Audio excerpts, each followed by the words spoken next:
12 मई 1967। ये वैरायटी मनुष्यों का झाड़ है।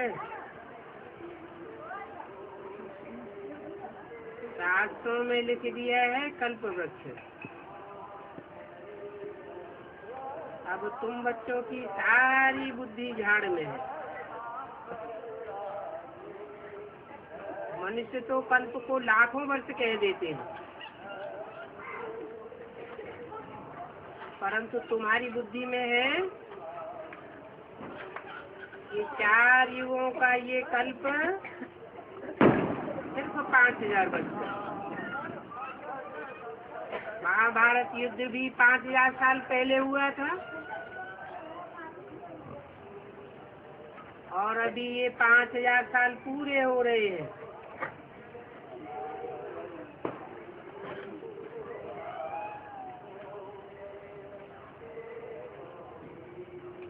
की किताबों में भी लिखा हुआ है, क्राइस्ट से 3000 वर्ष पहले भारत में पैराडाइज था।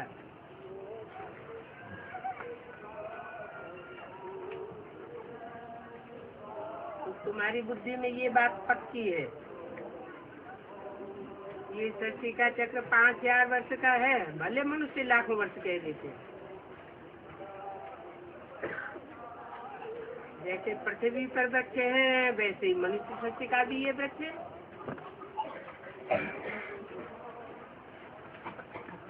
उस वृक्ष को नया और पुराना कहेंगे, और ये सृष्टि वृक्ष भी नया और पुराना होता है। ऐसे तो दुनिया की हर एक चीज पुरानी और फिर नई होती है।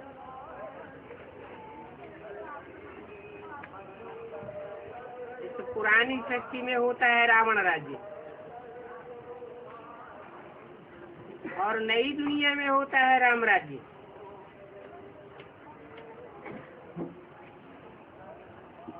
तो आधा आधा हो गया। नरक की दुनिया में सब नरकवासी पतित होते हैं।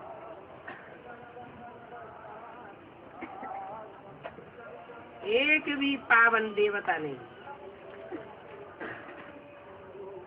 और स्वर्ग में सभी पावन होते हैं, एक भी पतित नहीं होता।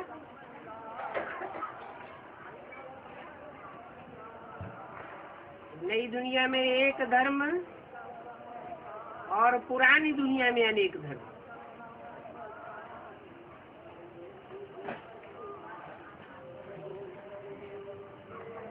ऐसा क्यों होता है?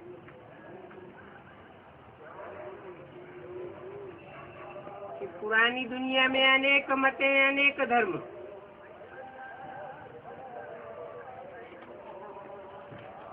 और पावन दुनिया में एक मत, एक धर्म।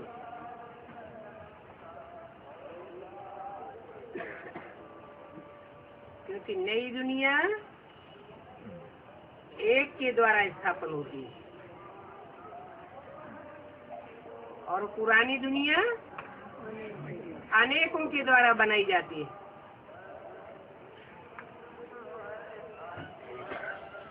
पुरानी दुनिया फिर नई बनती है।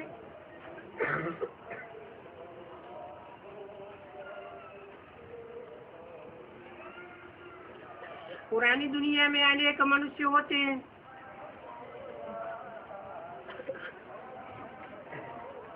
पुरानी को नई बनाना ये बाप का काम है, कोई मनुष्य मात्र का काम नहीं है। अगर कोई मनुष्य ने, मनुष्य गुरु ने नई दुनिया बनाई होती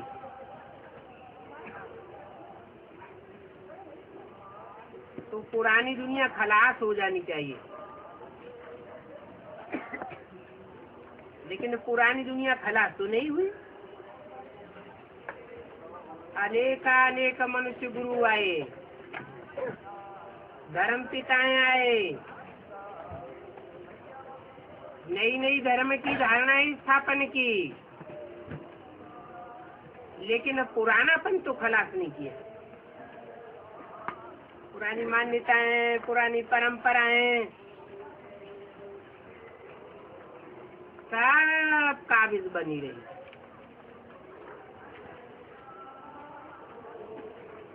बाप का काम है पुराने को बदलना या बनाना।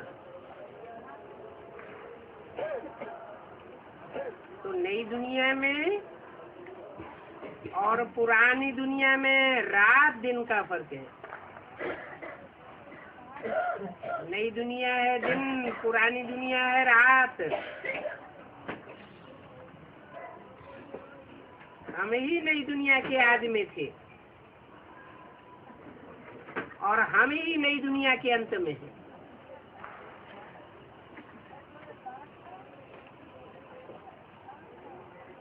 और सबके लिए ऐसे नहीं कहेंगे कि आज में भी हैं और अंत में भी हैं। नई दुनिया में हम पूज्य थे, फिर पुरानी दुनिया में हम पतित पुजारी हैं। और ये समझाने भी बाप ही देते हैं, और कोई की बुद्धि में ये बात आती भी नहीं।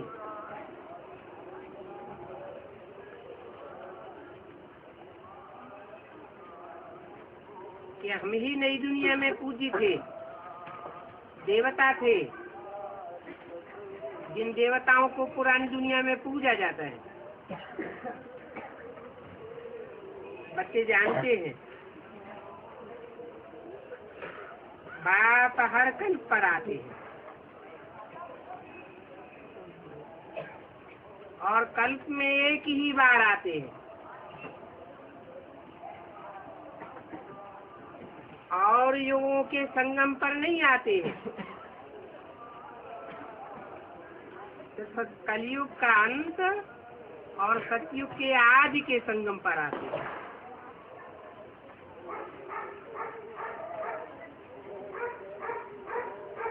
इसको कहा जाता है पुरुषोत्तम संगम युग।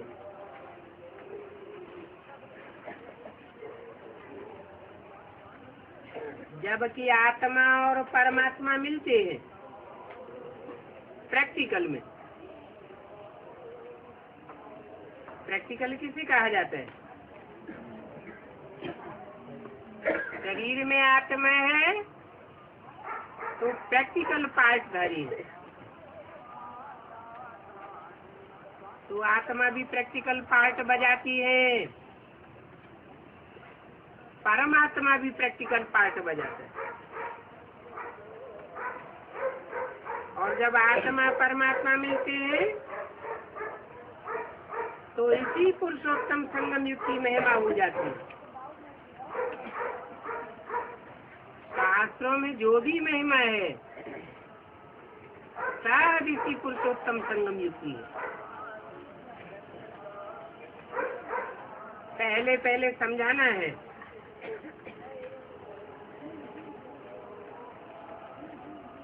कि बेहद का बाप है,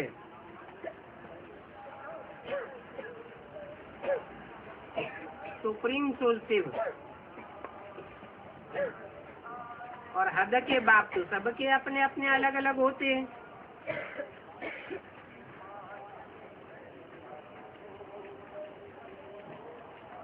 उनकी बरसी भी मनाते हैं। बेहद की बाप की भी बरसी मनाते हैं, शिव जयंती मनाते हैं ना। वो सभी आत्माओं का बाप है।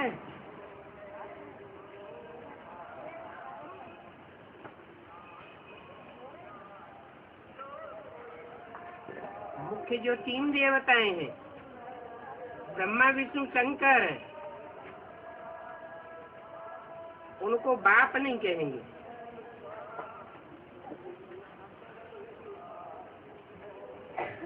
सन्यासी भी 2 प्रकार के होते हैं। एक हठ योगी सन्यासी, तो तुम तो बेहद के सन्यासी हो, हठ योगी नहीं हो। तुम्हारा है बेहद की पुरानी दुनिया का बेहद का सन्यास। वो सन्यासी घर बार छोड़ देते हैं, परंतु तुम कोई घर बार नहीं छोड़ते हो। तुम जानते हो कि ये सारी दुनिया पतित है,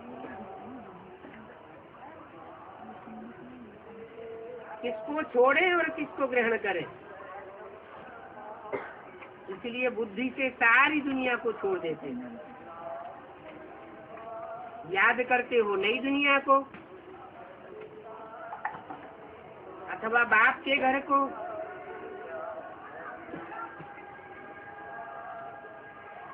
सारी दुनिया पुरानी है और ये शरीर भी पुराना है। तुम्हारी बुद्धि में है कि अब हमको नया शरीर मिलना है,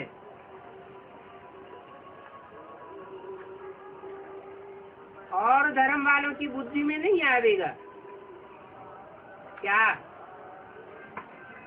कि अब हमको नया शरीर मिलना है। वो तो सात शरीर छोड़ करके चले जाएंगे। बाप कहते हैं तुम ही नए इस विश्व के मालिक बन सकते हो। तुम्हारा शरीर ही नया रिजुविनेट होता है, कंचन काया बनता है। और धर्म वालों के तो नए कंचन काया शरीर नहीं बनेंगे, क्योंकि वो सब हैं हठ योगी और तुम हो राजयोगी। वो लोग होते हैं अनेक प्रकार की योग सिखाते हैं,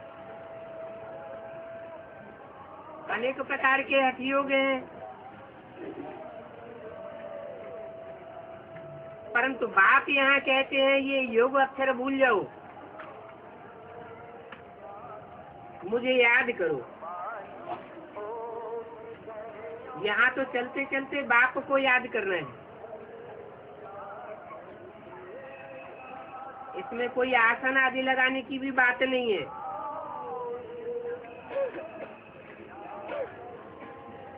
ऐसे पतित पावन बाप को याद करने से सब पाप भस्म हो जाएंगे। जब पाप भस्म होंगे तो तुम पापात्मा नहीं रहेंगे। अभी तो इस पापात्माओं की दुनिया में सब पापात्मा है, सब पतित हैं। तो जब पाप भस्म होते जाएंगे तो तुम पुण्य आत्मा बन जाएंगे।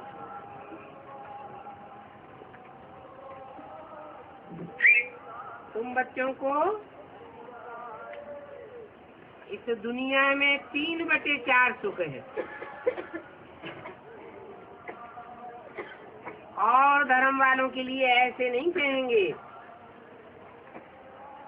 कि उनको पौना हिस्सा सुख होता है।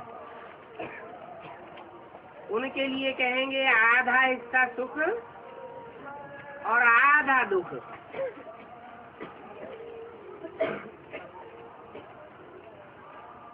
तुम्हारा 1/4 हिस्सा दुख है। 5000 वर्ष की दुनिया में सिर्फ 1250 वर्ष का दुख, और बाकी 3 हिस्सा सुख। तुम्हारी बुद्धि में ये 84 जन्मों की कहानी है, और ये समझानी तुम बच्चों के लिए है जो पूरे 84 का चक्कर लगाते हैं। एक जन्म भी कम नहीं। तुम ऑलराउंड पार्टधारी हो,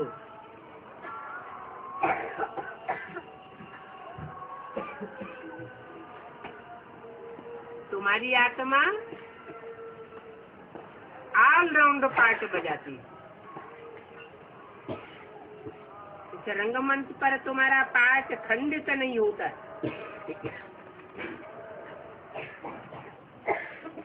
क्योंकि तुम अखंड सेवाधारी हो।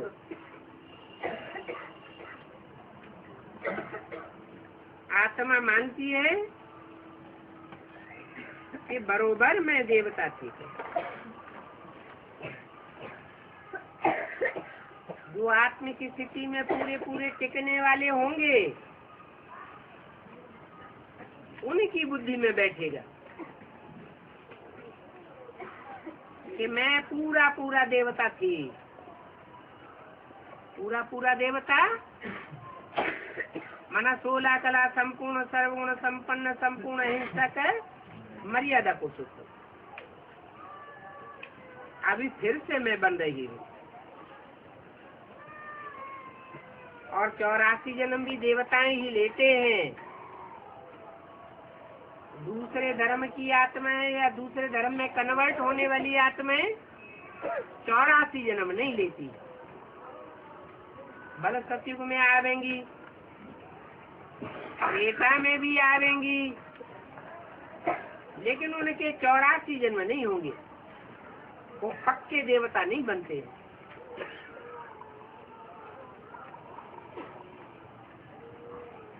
तो तुम बच्चे जैसे कि बाय जोली खेलते हो,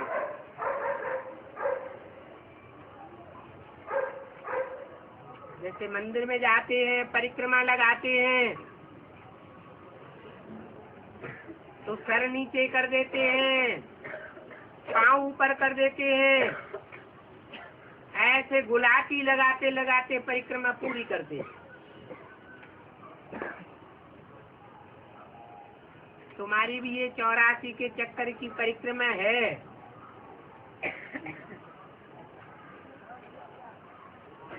पुरानी दुनिया में सर तुम्हारा नीचे हो जाता है और पांव ऊपर हो जाते हैं। नई दुनिया में सर ऊपर और पांव नीचे हो जाते हैं।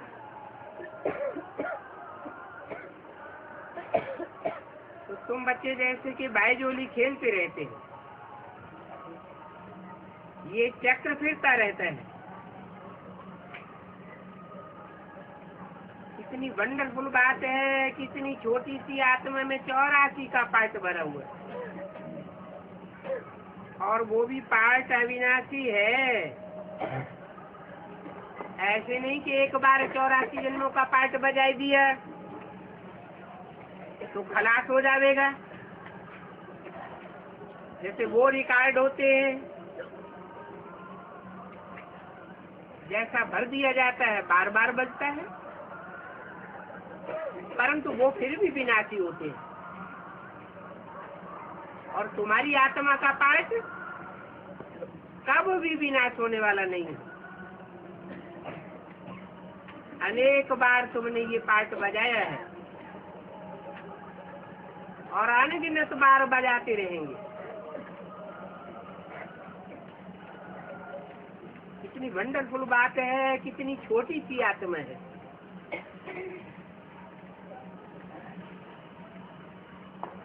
वो रिकॉर्ड बनाने वाले होते हैं। पहले बड़ा रिकॉर्ड बनाते थे,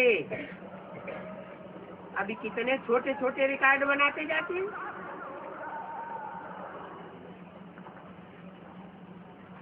परंतु तुम्हारी आत्मा में जितना सूक्ष्म पार्ट भरा हुआ है, जितना सूक्ष्म रिकॉर्ड ये तुम्हारी आत्मा है, ऐसा रिकॉर्ड तो कोई नहीं बना सकता। वो रिकॉर्ड विनाशी है, तुम्हारा रिकॉर्ड अविनाशी है। ये तुम्हारा रिकॉर्ड टूटता फूटता भी नहीं है। वो रिकॉर्ड तो टूट फूट जाते हैं।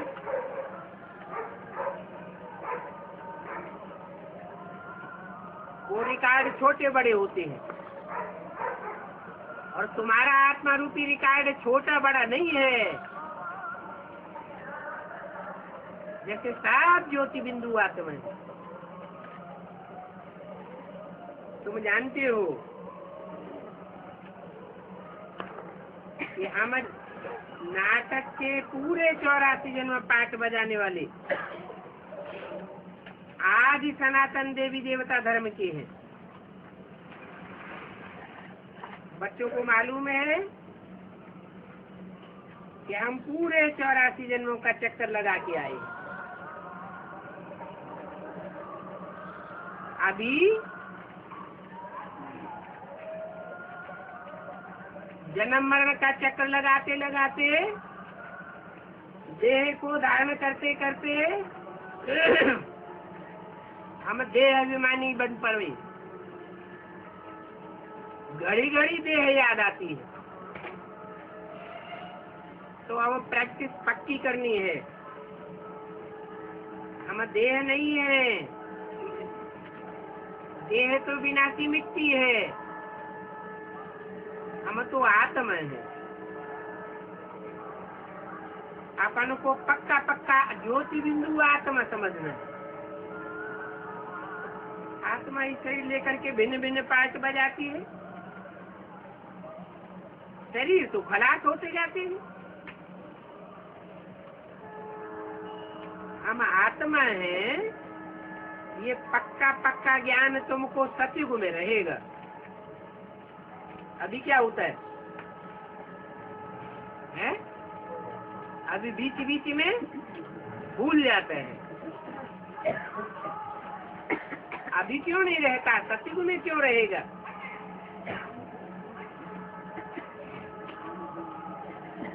अभी इसलिए भूल जाता है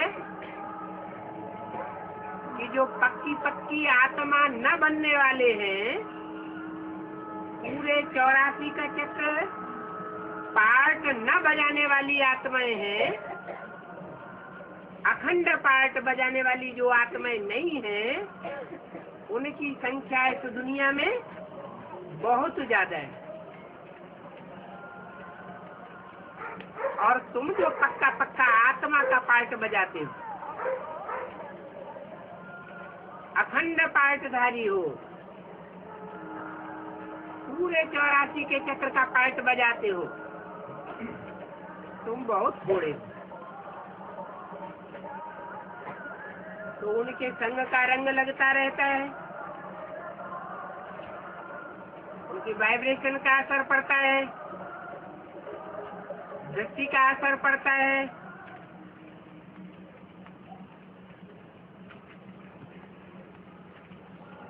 और तुम अपन को आत्मा समझना भूल जाते हो।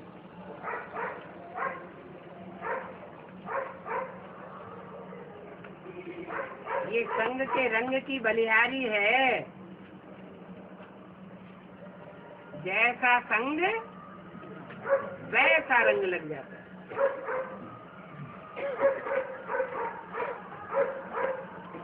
तुम जानते हो सतयुग में बुद्धि में रहता है कि बस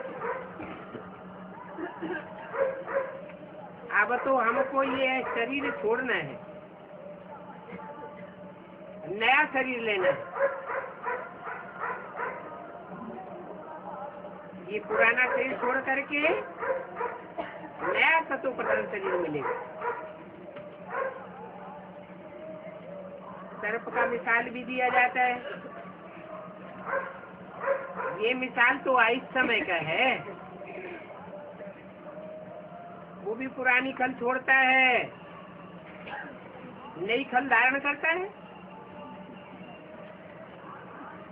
ऐसे ही तुम भी पुराना चोला छोड़ेंगे और नया निरोगी चोला धारण करेंगे। परंतु तुम तो आत्मा हो, वो तो सिर्फ शरीर रूपी चोला छोड़ता है, उसकी कोई आत्मा चेंज नहीं हो जाती। और तुम्हारी तो पहले आत्मा बदल जाती है, रिजुविनेट हो जाती है, निरोगी आत्मा बन जाती है, माना निर्विकारी बन जाती है। पहले आत्मा निर्विकारी बने, फिर शरीर निर्विकारी मिले। तो जैसे वो सर्प का मिसाल देते हैं, वो भी 3-4 बार अपनी खल त्यागता है, ऐसे ही तुम भी शूटिंग पीरियड में 3-4 बार अपनी आत्मा के स्वभाव संस्कार को चेंज करते हो।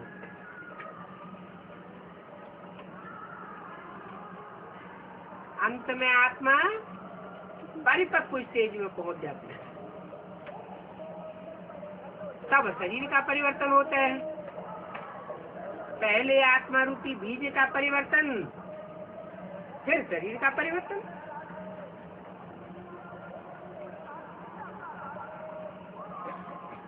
जब तुम आत्मिक स्थिति में स्थित हो जाते हो तो सारी दुनिया में पीस स्थापन करने के निमित्त बनते हो।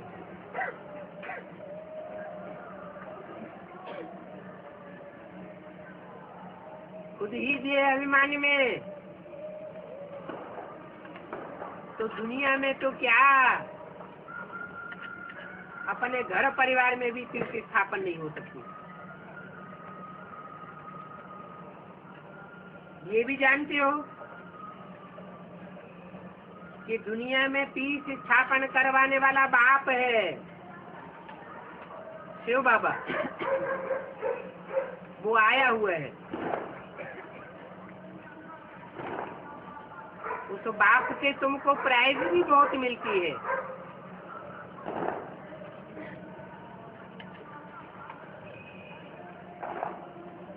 तुम अवर प्योर बाप की श्रीमत पर सारे विश्व पर पीस स्थापन कर रहे हो।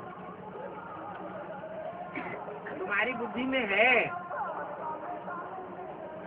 कि हम ही नर से श्री नारायण जैसे और नारी से श्री लक्ष्मी जैसे पद को प्राप्त कर रहे हैं। बाप भी कहते हैं कि हम तुमको राजयोग सिखा रहा हूँ, और कोई मनुष्य मात्र तुम्हें राजयोग नहीं सिखा सकता। इसलिए अब तुम्हें पूरा पुरुषार्थ करना है, क्योंकि मैं कल्प में एक ही बार आता हूँ। अब पूरा पुरुषार्थ नहीं किया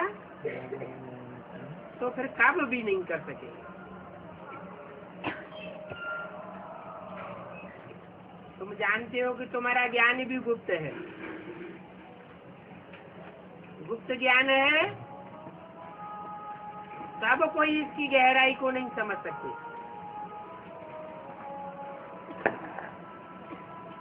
उस गीता में भी लिखा हुआ है, गुह्यात् गुह्यतरम ज्ञानम। जैसी जैसी महीन बुद्धि बनती जाती है, उतना उतना गुह्य ज्ञान धारण करती जाती है।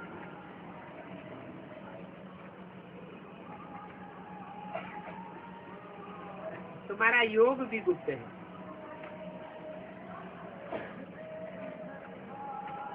कोई जान नहीं सकता कि कौन कितना याद में रहता है।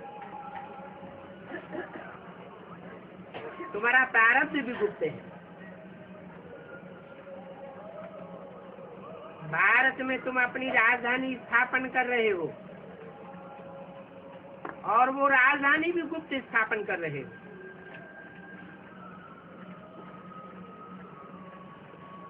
वो भी कोई गुरु की मत पर नहीं, ऊंचे से ऊंचे बाप की मत पर स्थापन कर रहे। बाप आते ही हैं पुरानी दुनिया का विनाश करने, पुरानी राजधानी का विनाश करने और नई दुनिया की स्थापना करने, नई दुनिया की नई राजधानी स्थापन करने के लिए अभी आए हुए हैं। कोई हथियार सवार चलाने की भी बात नहीं है। तुम्हारे तो ज्ञान के अस्त्र शस्त्र हैं। ज्ञान बाणों से तुम झूठी दुनिया की झूठी बातों को काटते रहते हो।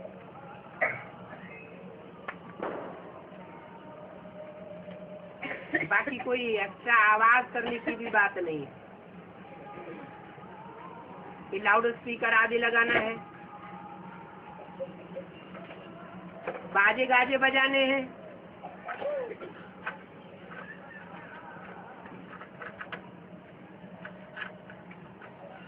वो भक्ति मार्ग में तो कितना शोरगुल करते हैं, तुम्हारा तो कोई आवाज नहीं। सिर्फ बात की याद में रहना है, परंतु इस याद में ही बहुत विघ्न पड़ते हैं। पढ़ाई तो इतनी सहज है कि इसमें कोई विघ्न नहीं पड़ता, याद में विघ्न पड़ते हैं। क्यों?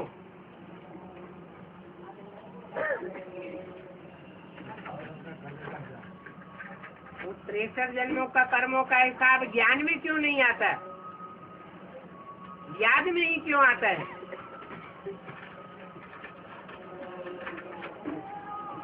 याद में इसलिए आता है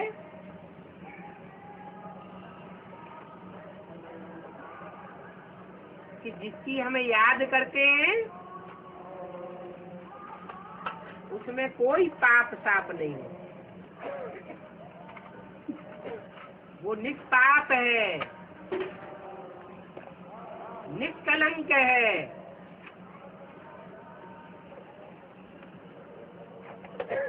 और उसकी याद में टिकने वाले को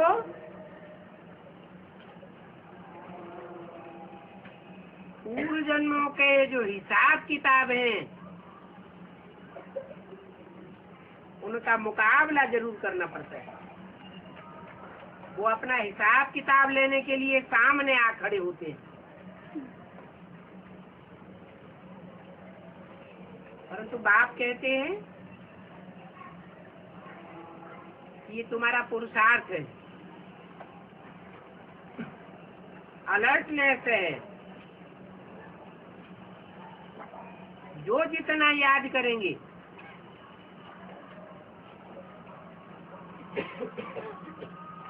और पाप कर्मों को भस्म करते रहेंगे, वो जल्दी मेरे स्वरूप को पहचान लेंगे, नजदीक पहुंच जाएंगे, फिर कोई बिगड़ नहीं पड़ेगा।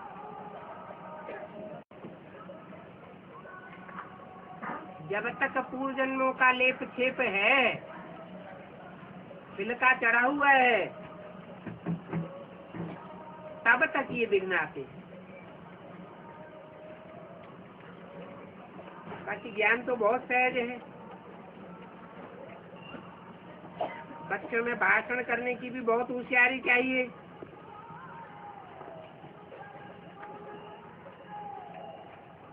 कांग्रेसियों में भी कोई कोई नेताएं भाषण करने में बहुत होशियार होते थे।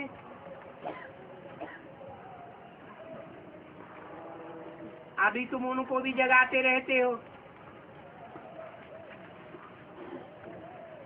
वो फिर सो जाते हैं।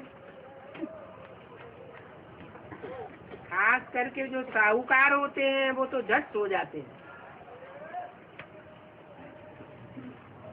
क्यों सो जाते हैं? गरीब उठाए लेते हैं और साहूकार सो जाते हैं। अभी अभी सुनते हैं, अभी अभी सो जाते हैं।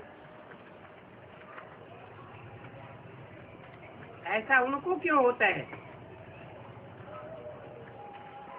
गरीब जल्दी क्यों उठाते हैं?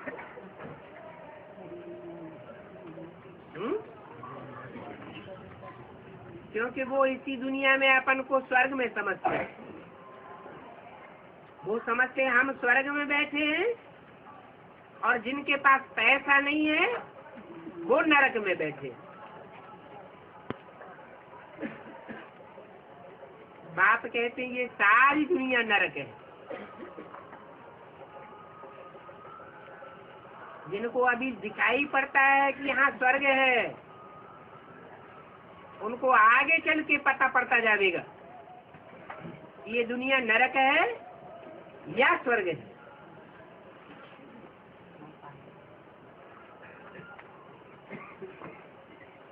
वो समझते हैं हम यहाँ स्वर्ग में बैठे हैं, और गरीब निवाज बाप के बच्चे समझते हैं कि हम नरक में बैठे हैं। तो पुरुषार्थ कौन करेगा? जो दुख अनुभव करता है वो पुरुषार्थ करेगा। वो अपने ही नशे में रहते हैं, तो तुम उनको जगाते हो, वो बार बार सो जाते हैं। गरीब जात से उठावेंगे,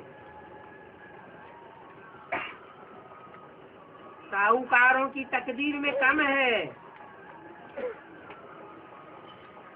इसलिए वो ऐसे ज्ञान को उतना नहीं उठावेंगे।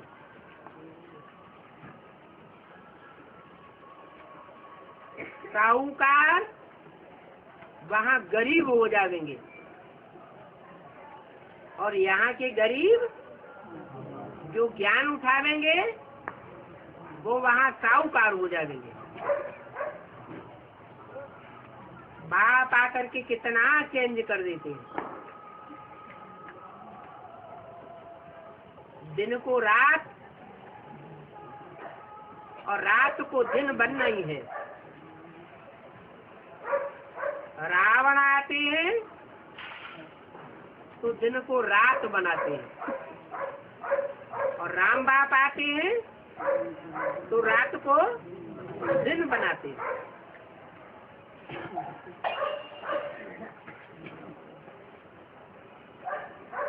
यहाँ तो बाप कहते हैं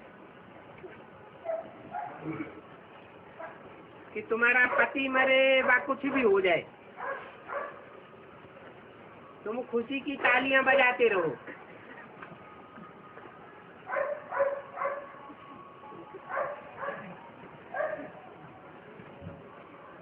ये खुशी की तालियां अंदर में बजनी चाहिए या दूसरों को दिखाने के लिए बजा देंगे? अंदर में तालियां बजती रहे, दूसरों को दिखाने की बात नहीं है। दिखावा करेंगे तो सर्विस होगी या डिसर्विस होगी? डिसर्विस हो जाएगी। तो तुम खुशी का हलवा खाओ,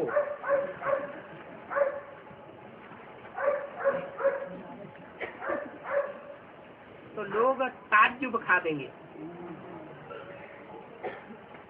इनको तो कोई असर नहीं होता। समझेंगे कि ये नष्टो मोह है, परंतु जान नहीं सकते कि इनको नष्टो मोह बनाने वाला कौन है। प्रैक्टिकल में ऐसी बहुत बच्चियां हैं जो ऐसी खुशी का नजारा दिखाती भी है, समझती है वो गया, दूसरा पार्ट बजा दे। फिर हम काहे को दुखी हो। अच्छा, बच्चों को गुड नाइट।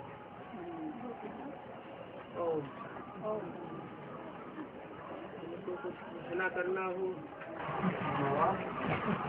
में बोला है 5 साल के अंदर दुनिया खला है, में बोला है संसार के 5 साल के अंदर दुनिया खला। इसका मतलब संसार के 5 साल के अंदर दुनिया खला। 5 साल के रोजों अंदर। अब रिवाइज कोर्स की मुरली है ना, जो रिवाइज कोर्स की मुरलियां हैं वो अभी निकल रही है। रिवाइज कोर्स का मतलब सन 67-68 तक जो वाणियां चलाई गई हैं ब्रह्मा के मुख से, वो वाणियां अभी बार बार रिपीट हो रही है। तो उन वाणियों में ज्यों का त्यों छाप दिया है, 5-7 वर्ष के अंदर दुनिया खलास हो जाएगी। लेकिन उसको हमें उस रूप में लेना नहीं है, क्योंकि हम जानते हैं जो घोषणा कराई गई थी पुरानी दुनिया के विनाश की, वो सन 66 में कराई गई थी।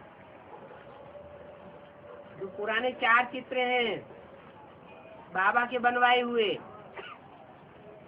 उनमें ये घोषणा छपी हुई है।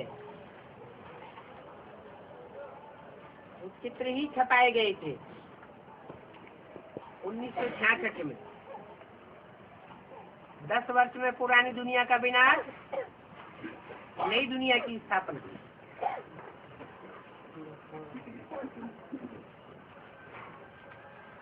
बेहद का बाप है तो बच्चे भी कैसे हैं? बेहद के बच्चे। बेहद के बाप का बेहद का ज्ञान है, तो बेहद का बाप बेहद के बच्चों से बेहद की बातें करते हैं। जो हद की दुनिया में बुद्धि लगाने वाले हैं, उनकी बुद्धि बेहद के बाप की बेहद की बातों को नहीं समझ पाती। बाप तो बोलते हैं साफ साफ, विनाश ज्वाला कहाँ से प्रकट हुई? रुद्र ज्ञान यज्ञ कुंड से प्रज्वलित हुई। यज्ञ कुंड से विनाश ज्वाला प्रज्वलित होगी तो बाहर की दुनिया पहले भस्म होगी या ब्राह्मणों की दुनिया भस्म होगी? तो सन 66 में जो घोषणा की गई थी वो सन 76 के लिए की गई थी। माने बेसिक ब्राह्मणों की जो भी दुनिया थी, जिसमें अनेक धर्मों की आत्माएं घुसी पड़ी थी। सूर्यवंशी आत्माएं यज्ञ के आदि में ही चली गई थी, ज्ञान सूर्य के साथ। वो आत्माएं जब प्रत्यक्ष होती है तो बेहद बाप की बेहद की मुरलियों के बेहद के अर्थ प्रत्यक्ष हो जाते हैं, और जिनके सामने वो बेहद के अर्थ प्रत्यक्ष होते हैं, वो बेहद बाप के बेहद के बच्चे खुशी में आ जाते हैं। जैसे संकल्पों से नई सृष्टि स्थापन होने लगती है, और पुरानी दुनिया से उनका बुद्धियोग हट जाता है। माना ब्राह्मणों की दुनिया से और बाहर की पुरानी दुनिया से बुद्धियोग हट जाता है, पक्का बुद्धि में बैठ जाता है। ये पुरानी ब्राह्मणों की दुनिया अब गई की गई,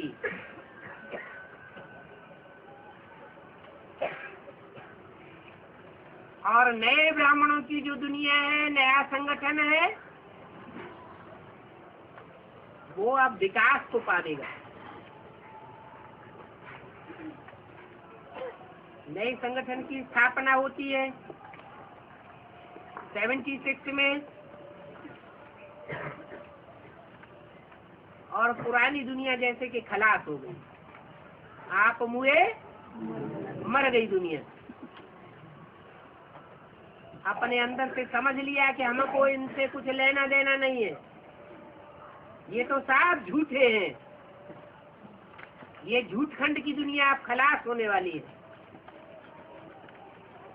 इसलिए मुरली में बोला था कि 10 वर्ष के अंदर पुरानी दुनिया खलास हो जाएगी, नई दुनिया स्थापन हो जाएगी, लक्ष्मी नारायण का जन्म हो जाएगा।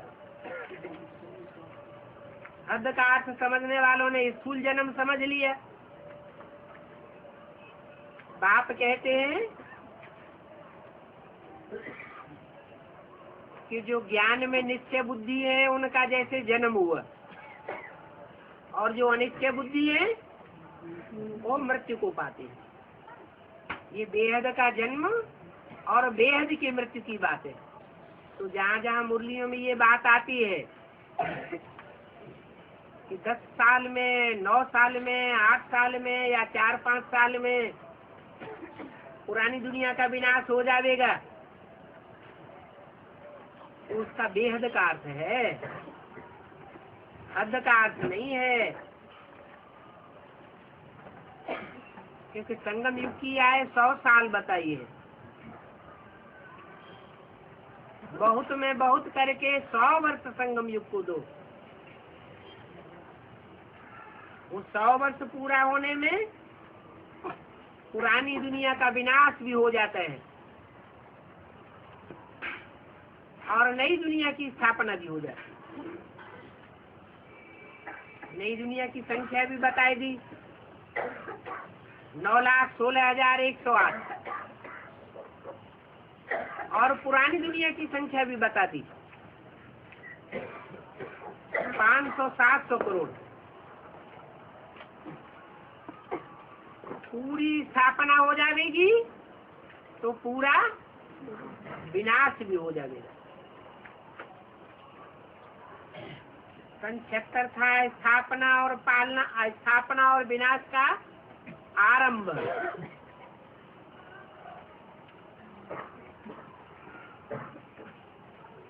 वो अंतिम रूप नहीं था स्थापना और विनाश का। हाँ। 2000 की घोषणा भी ब्राह्मणों की दुनिया की बात थी।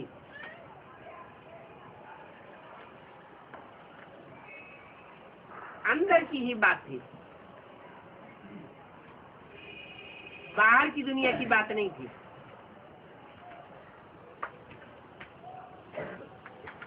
जैसे और धर्म पिताओं को ज्यादा से ज्यादा 100 साल का समय चाहिए अपने धर्म की स्थापना करने के लिए। बाबा संगम कितना दिन बाकी है? 1936 से लेकर के 2036 तक 100 साल का संगम युग पता नहीं है, हैं? तो पूछने की क्या दरकार है? कितना दिन बाकी है बाबा? दिन बाकी है।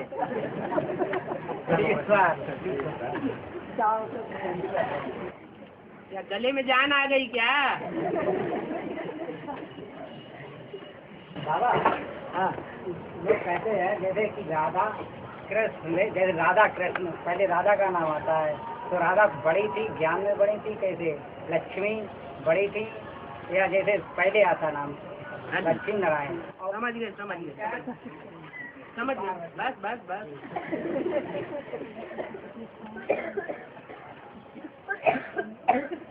एक ज्ञान होता है सुनने और सुनाने का, क्या? एक ज्ञान होता है समझने और समझाने का, और एक ज्ञान होता है धारण करने और धारण कराने का। सुनना और सुनाना, समझना और समझाना, ये अपवित्र आत्माएं भी कर सकती है।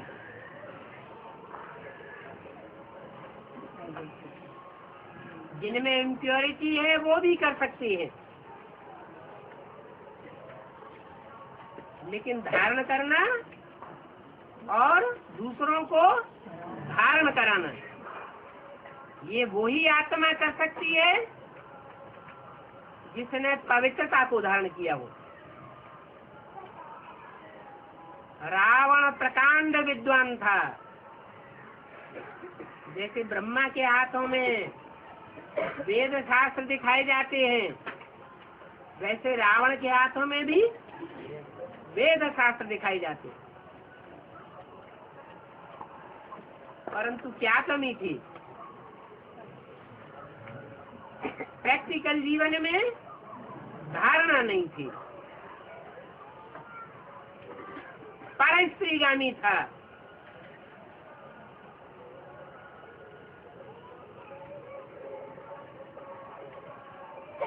तो रावण का ज्ञान और राम का ज्ञान,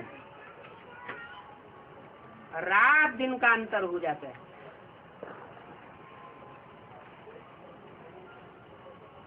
मुरली में सब पुरुषों को दुर्योधन दुशासन बताया।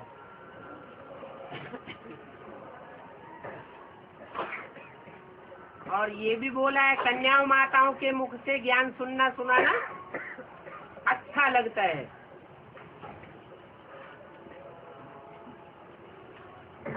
भाइयों के मुख से ज्ञान सुनना सुनाना क्लास में नहीं होना चाहिए।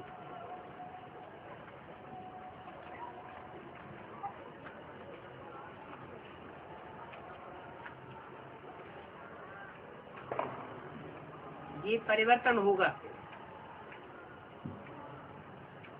जब विजय माला निकलेगी।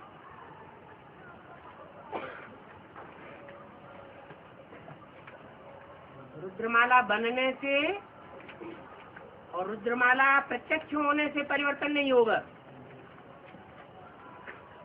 कब परिवर्तन होगा? जब पवित्रता की देवी निकलेगी। पहली अव्यक्तवाणी में बोला है भारत माता शिव शक्ति अवतार अंत का यही नारा है। ये नहीं बोला जगत माता शिव शक्ति अवतार अंत का यही नारा है। क्या बोला? भारत माता शिव शक्ति अवतार अंत का यही नारा है। तो अंत में विजय हो जाएगी। कन्याएं माताएं पवित्रता की धारणा के आधार पर विजय प्राप्त कराए देती है। तब तक विजय प्राप्त नहीं हो पाती। इसलिए लक्ष्मी का नाम आगे और नारायण का नाम पीछे लिया जाता है। सीता का नाम आगे और राम को पीछे कर दिया जाता है। राधा का नाम आगे और कृष्ण का नाम पीछे कर दिया जाता है।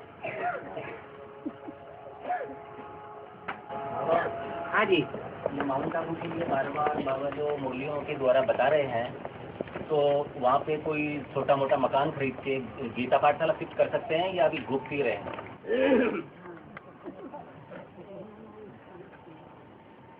बाबा तो मना नहीं करेंगे। बाबा कहेंगे हिम्मत है तो पैसे खर्च करके खरीदना तो आसान बात हो जाती है,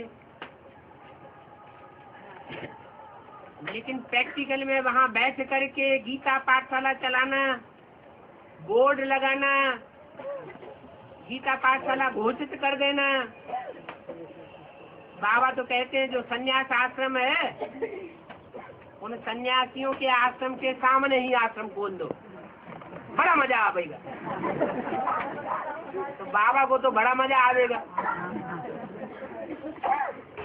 दूसरी बात बाबा, जो जमीन वहाँ म्यूनसिपलिटी एरिया में अगर खरीदते हैं तो उसमें मकान नए तो कंस्ट्रक्शन कर सकते हैं, नए बना सकते हैं कुछ। हाँ जी। और नगर पालिका के बाहर जो एग्रीकल्चर लैंड ले करके ले तो उसमें मकान बना सकते हैं। तो इसमें क्या राय है?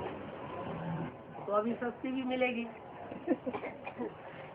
बनी बनाई जमीन बहुत कॉस्टली है। थोड़ी ऊबड़ खाबड़ देख के आए नहीं है। जब मकान बनाना है तो ऊबड़ खाबड़ हो तो भी कोई अंतर नहीं पड़ता है, लेकिन प्लेन जमीन है और अभी ऐसी स्थिति नहीं है कि वहाँ मकान बना करके रहा जा सके, तो कम से कम वो जमीन यूटिलाइज तो हो सकती है खेती के काम में भी। पैसा बर्बाद तो नहीं जाएगा। जिनके पास बहुत पैसे हैं उनके लिए ये बात है।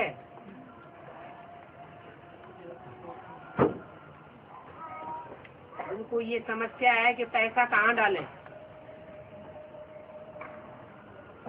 अंदेशा है बैंकों में डालेंगे तो बैंकें भी पता नहीं कब क्या हो जाए। कंपनियां तो फेल हो ही रही हैं। उनके लिए बताया। और हमारे एक मुरली में था और अलामुल्ला बेगुल्ला रखते हैं। धीरे धीरे बोलो और जोर से बोलो।